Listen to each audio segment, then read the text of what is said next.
Price God. ஆண்டவர் இயேசு கிறிஸ்து நாமத்தினாலே வாழ்த்துக்கள். வசனத்தை வாசிக்கிறேன். மத்தேயு எழுதின சுவிசேஷம் 2ஆம் அதிகாரம் வசனம் 21. அவன் எழுந்து பிள்ளையையும் அதன் தாயையும் கூட்டிக் கொண்டு இஸ்ரவேல் தேசத்திற்கு வந்தான் என்று சொல்லி இங்கே கர்த்தருடைய வார்த்தை பார்க்கிறோம். யோசேப்பும் மரியாளும் தேவதூதனால் எச்சரிக்கப்பட்டு குழந்தையை எடுத்துக்கொண்டு எகிப்துக்கு போனார்கள். காரணம், ஏரோது என்பவன் குழந்தையை கொல்ல பார்க்கிறான் என்கிற செய்தி அவர்கள் கேள்விப்பட்டு அவர்கள் அப்படி பயந்து கொண்டிருக்கிற பொழுது தேவதூதன் வந்து, நீங்கள் எருசலேம் போக வேண்டாம், நீங்கள் எகிப்துக்கு போங்க என்று சொல்லி அவர்களை வேறு வழியாக திருப்பிவிட்டான். அவர்கள் அங்கே போனாங்க.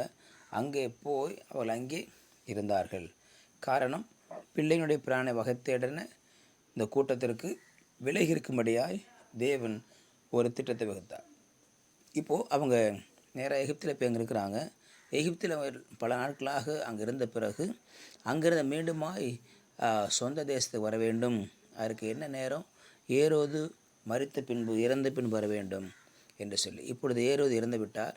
இறந்து விட்டுடனே பிள்ளையின் பிராணனை வாங்க தேடினவர்கள் இறந்து போனார்கள் என்று தூதனால் எச்சரிக்கப்பட்டு அல்லது சொல்லப்பட்டு மீண்டும் பிள்ளை எடுத்துக்கொண்டு நீ தாயையும் கூட்டுக்கொண்டு இஸ்ரேல் தேசத்துக்கு போ என்று சொல்லி சொன்ன உடனே மீண்டுமாய் அவன் போகிறதை பார்க்கலாம். ஆனாலும் ஏரோதினுடைய வாரிசு ஆகிய அர்கெலாயு என்பவன் அந்த ஏரோது பட்டத்துக்கு வந்தான். அந்த ராஜாவின் பட்டத்திற்கு அவன் வருகிறதை பார்க்கிறோம்.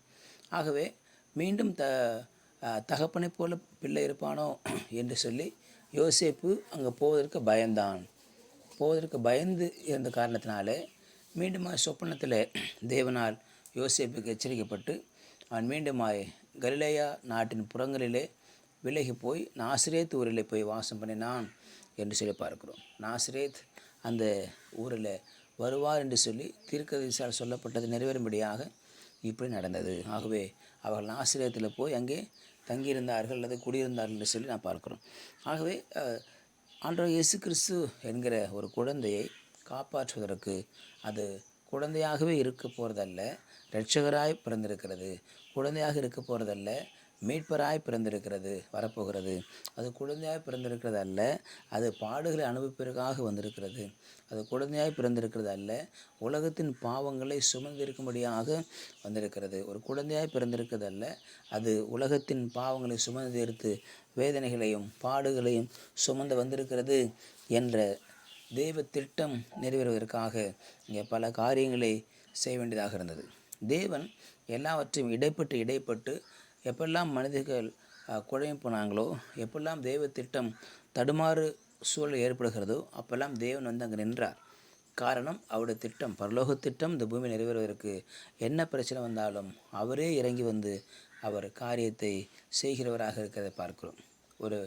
ஒரு கப்பலுக்கு கேப்டன் இருக்கிறது போல், ஒரு குடும்பத்துக்கு தலைவன் இருக்கிறது போல், ஒரு பஸ்ஸுக்கு டிரைவர் இருக்கிறது போல், ஒரு ஃப்ளைட்டுக்கு பைலட் இருக்கிறது போல் நம்முடைய ஊழியத்திற்கும் குடும்பத்திற்கும் தேவன் வந்து நிற்பார், தலைவராக வந்து நிற்பார்.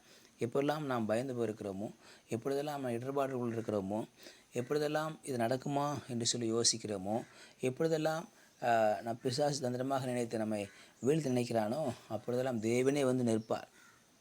காரணம், இங்கே தேவனே வந்து நின்றார், தேவனே வந்து எச்சரித்தார், தேவனே வந்து விலகிப்போ என்று சொன்னார், தேவனே வழிநடத்தினார். இதை செய், இது போங்க, இது வாங்க, இதை செய்யணும்னு சொல்லி அவரே வந்து வழிநடத்தின காரணத்தினால தான் வெற்றி கிடைத்தது, ஜெயம் கிடைத்தது, வெற்றி அவர்களுக்குள்ளானதாக மாறிற்று என்று சொல்லி பார்க்கிறோம். ஆகவே சொப்பனத்தில் தோன்றி இங்கே காரியங்கள் அவர்களுக்கு சாதகமாய் மாற்றப்பட்டது. சொப்பனத்தில் தோன்றி இவர்கள் வேறு வழியாக போனார்கள், குழந்தை காப்பாற்றப்பட்டது என்று சொல்லி பார்க்கிறோம். அவங்க தெய்வ திட்டம் நிறைவேறினது. உலகத்திற்கு மாபெரும் ரட்சிப்பு வந்தது. ஒரு புரட்சியாளராக இயேசு பிறந்தார். ஒரு பெண் விடுதலைக்காக இயேசு பிறந்தார்.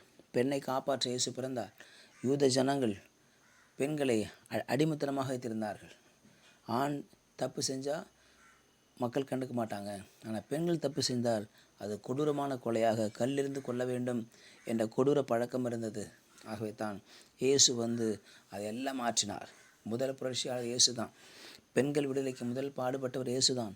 ஆகவே அப்படிப்பட்ட இயேசு இந்த பூமியில் தேசத்தை மாற்றம் கொடுத்து விடுவாரோ என்று சொல்லி பிசாசு பயந்து அவரை கொல்ல பார்த்தான். அவரோ தேவன் தம் திட்டத்தின்படியாக கொல்லப்பட விடாமல் அவரை இந்த பூமியில் காப்பாற்றி அவர் மக்களுக்காக இந்த மாநிலத்திற்காக உயிர் நீக்க வேண்டும் என்று சொல்லி தன் திட்டத்தை நிறைவேற்றினார் என்று சொல்லி பார்க்கும். தேவன் நம்முடைய வாழ்க்கையில் தம் திட்டத்தை நிறைவேற்றுவாராக நாம் செபிக்கலாம். பரிசுத்த நாளுக்காக சோதனம் பண்ணுகிறோம்.